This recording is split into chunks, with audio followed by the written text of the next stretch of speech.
नमस्कार दोस्तों, मैं कोमल और आप देख रहे हैं इनसाइडर लाइव। स्वागत है आपका हमारे खास चुनावी सफर में।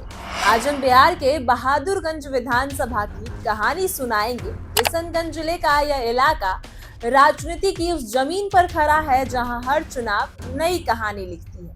बहादुरगंज की राजनीति में ड्रामा, उतार चढ़ाव है और सबसे बढ़कर है जनता की ताकत।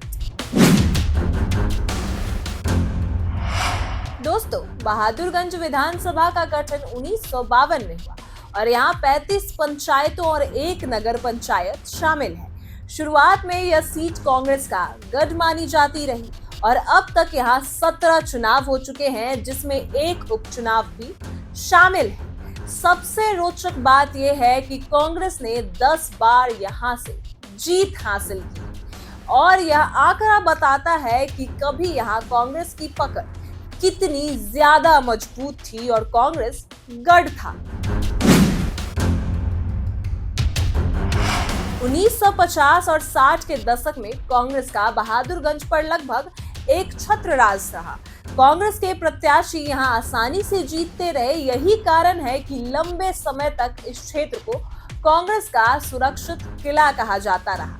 लेकिन समय के साथ राजनीति बदलती है और वही हुआ बहादुरगंज में भी।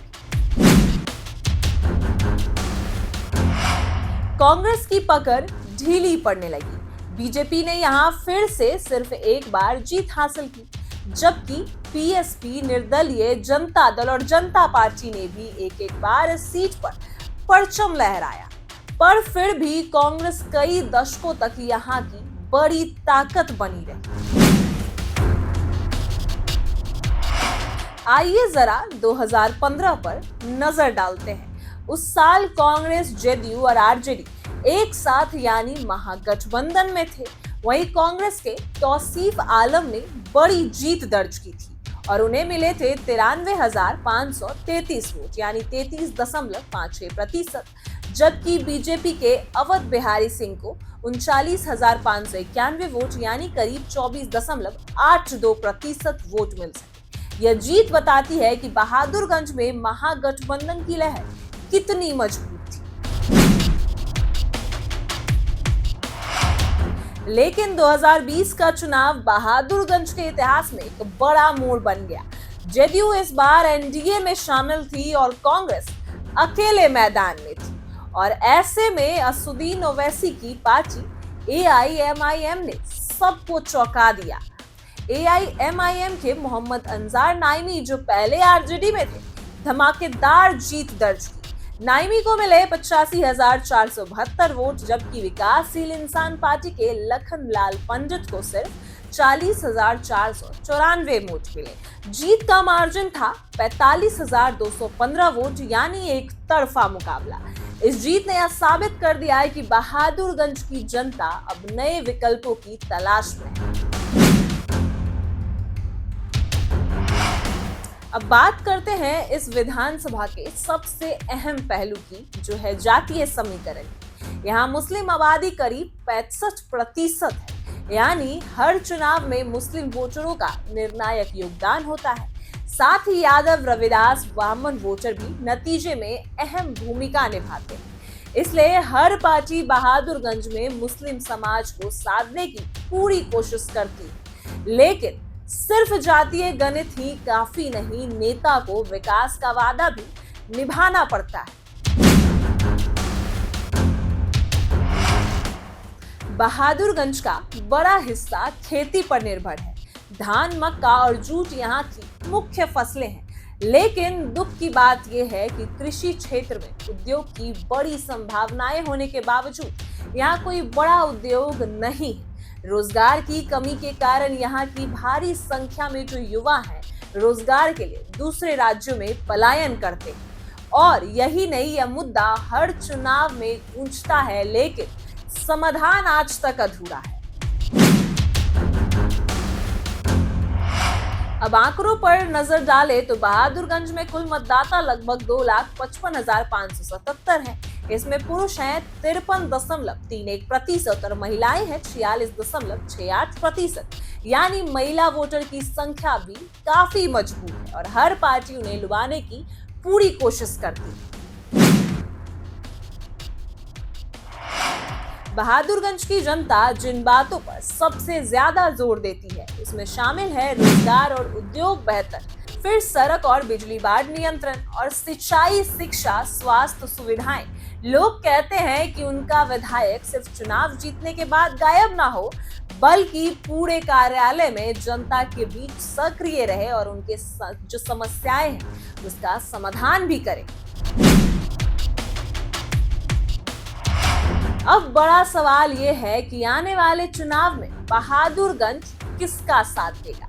क्या AIMIM अपनी पकड़ बरकरार रख पाएगी या फिर कांग्रेस अपनी पुरानी गढ़ को फिर से हासिल कर पाएगी, या RJD, JDU या BJP जैसा नया दल कोई नया समीकरण बना पाएगा? ये तो देखने वाली बात होगी, लेकिन फैसला होगा जनता के मूड, उम्मीदवारों की छवि और स्थानीय मुद्दों पर। जातीय समीकरण भी अहम भूमिका निभाएंगे, लेकिन विकास के वादे और काम सबको सबसे बड़े पैमाने पर रहेंगे। दोस्तों, आप क्या सोचते हैं कि क्या AIMIM का जादू अगले चुनाव में भी चलेगा, या कांग्रेस अपने गढ़ में वापसी करेगी, या फिर RJD कोई नया खेल करेगी? आपकी राय क्या है? कमेंट में हमें जरूर बताइए। तो दोस्तों, ये थी बहादुरगंज विधानसभा की पूरी कहानी। 1952 से लेकर 2020 के बड़े उलटफेर तक, कांग्रेस के सुनहरे दौर से लेकर AIMIM की धमाकेदार जीत तक, और जातीय समीकरण से लेकर जनता की उम्मीदों तक। तो दोस्तों, आपने सुनी बिहार के बहादुरगंज विधानसभा सीट की पूरी कहानी। उम्मीद है कि यात्रा आपको रोचक और जानकारी पूर्ण लगी होगी। बहादुरगंज की राजनीति में जो उतार चढ़ाव, जो समीकरण और जो बदलाव देखने को मिले, वो वास्तव में बिहार की राजनीति की गहराई को समझने में मदद करती है और बिहार की पहचान भी है।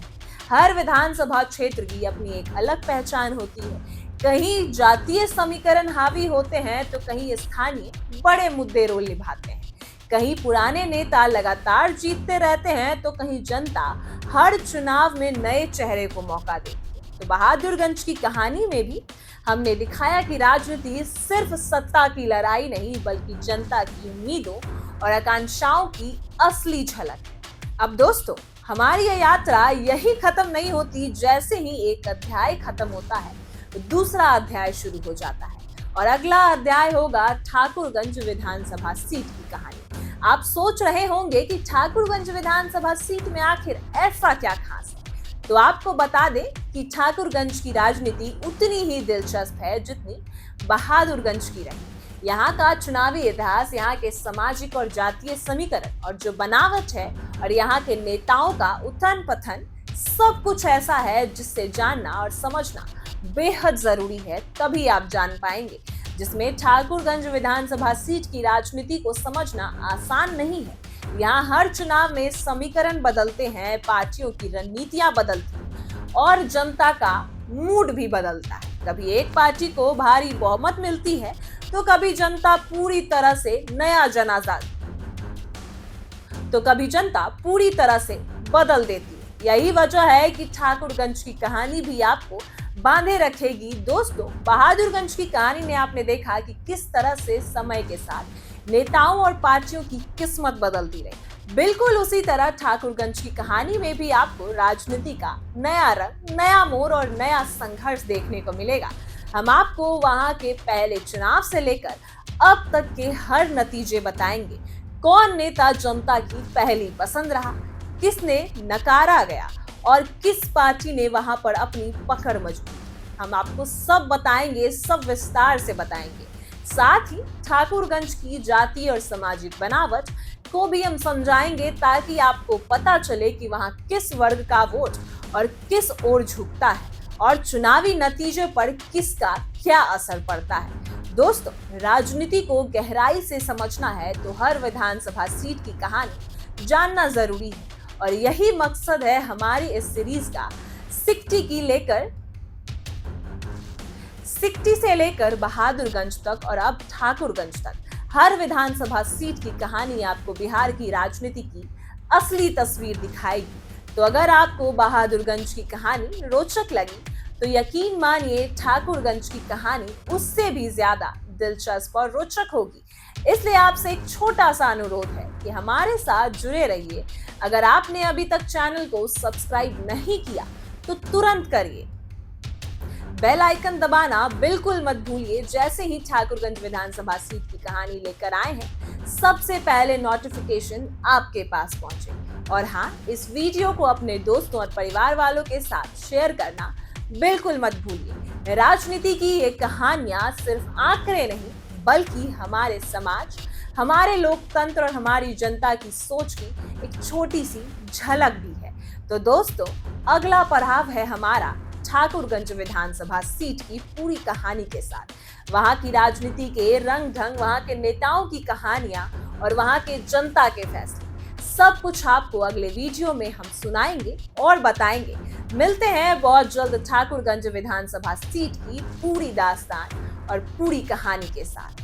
तब तक के लिए देखते रहिए, सुनते रहिए, सीखते रहिए और जुड़े रहिए हमारे साथ, क्योंकि बिहार की राजनीति की इस रोचक यात्रा में हमारे साथ। धन्यवाद।